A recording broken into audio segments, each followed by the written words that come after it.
Good afternoon po mga kamutya.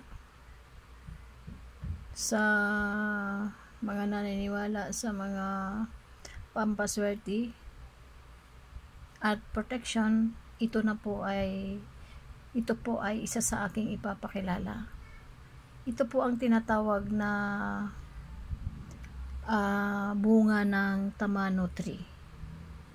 Ang tamano tree po ay isang malaking puno na mostly ay nakikita natin ito sa mga sacred places, like simbahan. Makikita po natin ang tamano. Nalaglag pa makikita, matatagpuan po natin itong tamano tree sa mga sacred places. Ang puno nito ay isang malaking puno, para din siyang like parang akasyang malalaki, parang ganun. Basta't na ito po ay matatagpuan natin sa mga sacred na places, somewhere like ito, siguro sa mga siguro sa mga banahaw, something mga like that,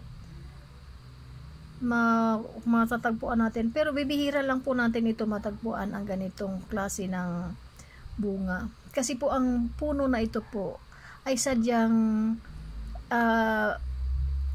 parang in-spread out ng Diyos Ama. Kasi ito daw, ang puno na to ay according nga sa pagsasaliksik ko, syempre ako naman po hindi naman ako mag-i-introduce ng mga ganitong tawag dyan, mga pampaswerte na hindi ko alam kung ano ang meaning, saan ang galing. So ito po, ang tamano tree ay sadyang po ito po ay galing sa Diyos Ama. Ang puno po na to ay pampaswerte sa negosyo, protection, dalalhin lang lagi sa ilagay sa bag, at pangkabal din po. Ito po ay naalog. Aywan ko kung naririnig niyo, ako naririnig ko naalog po ang tamano na bunga. At ito din po ay ginagawang oil, tamano oil. Ito po ay napakabisa para sa mga paso. At ito po ang ginagawang halimbawa sa mga pagtatato, ito po ang ginagawa nilang ang tamano oil para madaling maghilom o gumaling ang pinagtatuan, dahil nga alam nyo naman pag ka ng tattoo na mamaga ang so tamano oil ang ginagamit nila. Ang bunga po na ito ay napaka-sacred po, talagang punong-puno po ito ng hiwaga. Kung pagmamasdan nyo nga po sa mga Katoliko, nakikita nyo po yung tawag dyan yung bit-bit ni Senior Santo Niño na bilog, para po siyang para din po siyang globe. So marami po ang napaka mahiwaga ang bunga na to, at talagang ako'y nagsaliksik, at napakaganda po itong pampaswerte. So sa mahilig mag-collect ng mga pampaswerte, swerte ka.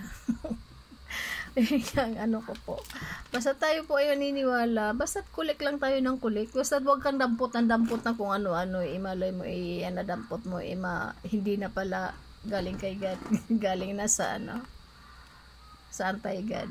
So nga, ko sa inyo, kung tayo po ay magko-collect ng mga tulad ng mga pampaswerte, syempre ako talaga nagko-collect ako, dahil syempre ako naghahanap naman syempre na gusto ko rin namang swertehin. Siyempre naniniwala ako sa Diyos Ama, kaya nga siya nagbibigay sa akin ng mga pampaswerte ng tulad ng ganito. Kasi sinasabi niya, relax ka lang dyan, meron ako nakalaan para sa'yo. So ang ginagawa ko na lang while waiting sa mga bigay ni God sa akin, siyempre pinaparamdam ko din sa kanya na ito, naniniwala ako sa kanyang mga mutya. Ito ang tamano tree po. Ito po ang isasalaysay ko po sa inyo na kung ano ang symbolize ng tamano tree. Ito po the tamano tree, it is believed to possess spiritual and mystical properties, protecting against evil spirit and promoting overall well-being in traditional healing practices. So see, talaga namang ito talaga yung napakahiwaga ang bunga na ito. So hindi lang siya pangkabal, hindi lang siya parang mayroon din ato siya ng mga kapangyarihan ng tagulilong. Marami itong basta't maghawak mo lang ito, ilagay mo lang sa bag kung saan ka man magpunta, ingatan mo lang ito. Moreover, tamano oil is played, tingnan mo, aray po, may mga tumatawag. Mo muna akong disturbuhin. At ako po ay nagre-record. Yan, dumilim dumilim tuloy talaga lang. Ayan nga, ito ang masasabi ko po sa mga mahilig mga naniniwala tulad ko. Maganda po mag-ingat tayo ng mga ganito. Ako naman talagang matagal na akong may mga ganito, hindi ko pa naman alam kung ano ang tamano tree. Talagang nagsaliksik po ako. Marami talaga siyang tawag dyan, marami siyang dalang swerte sa tao at saka sa protection na rin. Tamano tree is considered as a sacred. Tingnan mo, tamano tree is considered as a sacred tree. See, for a long time. See, hindi lang siya ngayon lang. Hindi lang siya kumbaga during ancient time. Talagang ang tamano ay talagang ito ay kanila ng ginagawang awag sabihin, pinaniniwalaan ng mga ancient na ito talaga ay powerful na bunga.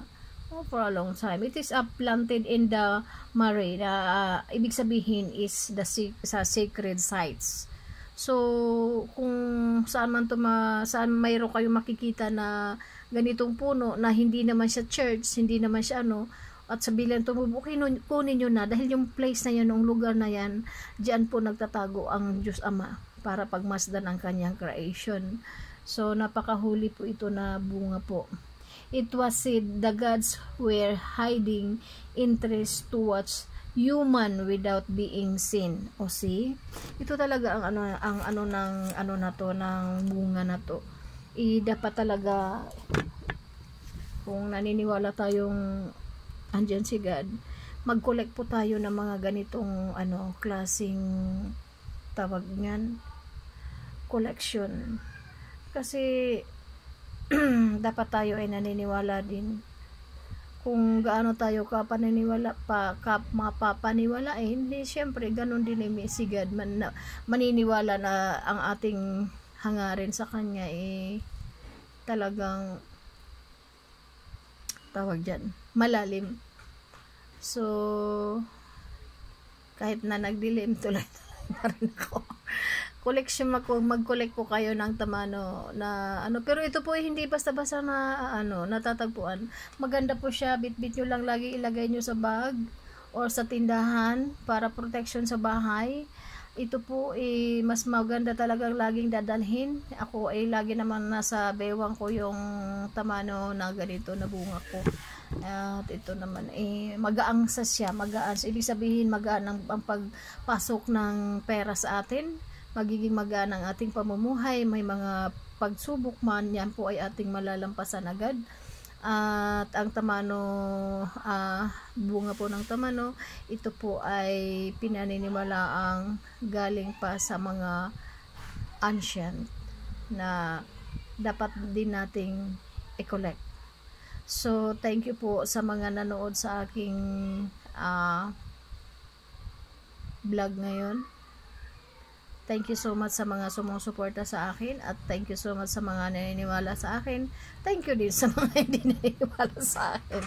Basta ito lang, ang ko lang, nagsishare lang po ako sa inyo mga yung siyempre, ang knowledge of wisdom, hindi naman niya kailangan na ako lang ang nakakaalam. Kailangan din na i-spread out ko yan kung ano ang mga alam ko. Para din naman sa mga at least alam na ninyo kung ano ang may mga ganitong ano, at least ma-encounter nyo man ito, alam nyo na kung ano to. So thank you so much po sa mga nanood sa aking vlog ngayon, and God bless po sa ating lahat. Thank you.